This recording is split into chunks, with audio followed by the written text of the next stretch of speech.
Word that another long-term care home in Toronto is closing. This is the third to close in the past year. And with the closing of Elm Grove Living Centre in Parkdale, another 126 people living in that home now need to find a place to live. Toronto, just to give you some context, has lost 650 beds in the past 3 years. No word yet from the city or the province about what's being done to replace them. For more this morning, we're joined by Dr. Samir Sinha, Director of Geriatrics at Mount Sinai Hospital. Welcome back to the show. Thanks for having me, Anne-Marie. First of all, why are we seeing so many closures, and where are these seniors going to live? Where are they finding residence? Well, the challenge we have right now, Anne-Marie, is that we have about 200,000 long-term care beds across Canada. And right now we predict that we need about 199,000 more. So we need double what we have. Yeah, we need double what we have just to meet the needs by 2035. And right now we have about 43,000 people in Ontario alone who are on our wait list. So when we hear about beds that are closing, that homes that are closing, it just means that there are more people who need to be accommodated with less beds available. And the problem is that right now we have about 25,000 beds in homes that are really old that are due for replacement. But right now, a lot of people are just saying it's not worth it. We rather take our land that we own and our buildings and turn them into condos. So what effect then do these closures have on the long-term care community?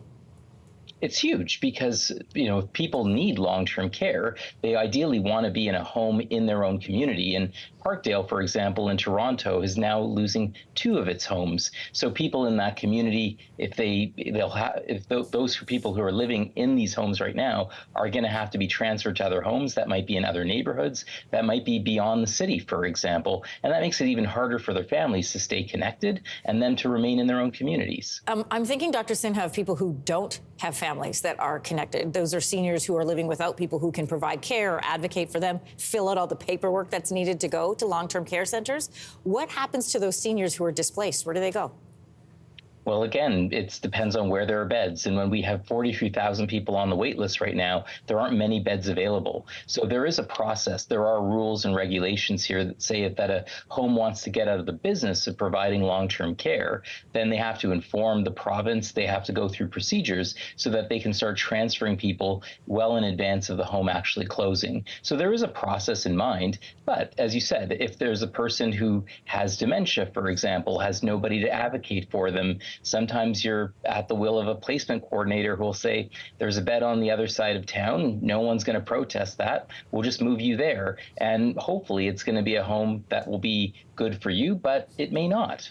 How indicative is this of what's happening right across the province or even the country as a whole? It's a big issue in Ontario in particular because Ontario has the biggest wait list. So we have about 52,000 people across Canada on our long-term care home wait list, 43,000 in Ontario, partly because Ontario hasn't invested enough in home and community care just to give people other options. And right now, Ontario is trying to build 30,000 net new beds, redevelop about 30,000 of these older beds.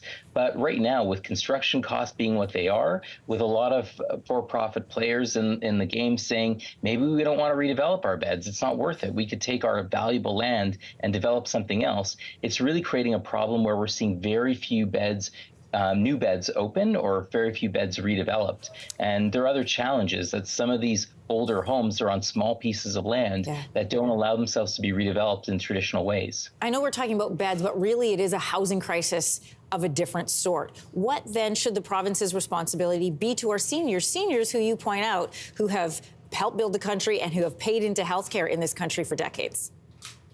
This is the challenge, right? It's about housing and it's about allowing people to age in the right place. So again, most people want to stay in their own homes and communities, but we don't allow them to because we don't even provide them enough home care, which is actually cheaper for us as taxpayers to do for these individuals. So we need to provide enough of the right care in the right place, but we also have to make sure that there is affordable housing that's available, because a lot of the reasons why people move into long-term care is not because they necessarily need the care, they just can't afford to live out in the community. So we need to actually be addressing these other core issues, and that would actually relieve the fact that why we have so many tens of thousands of people on our wait list in Ontario in a system that is no longer able to really regenerate itself in traditional ways. This is a heartbreaking story about some of our most precious citizens, not just in the province, but in the country as well. Thanks, Dr. Sinha.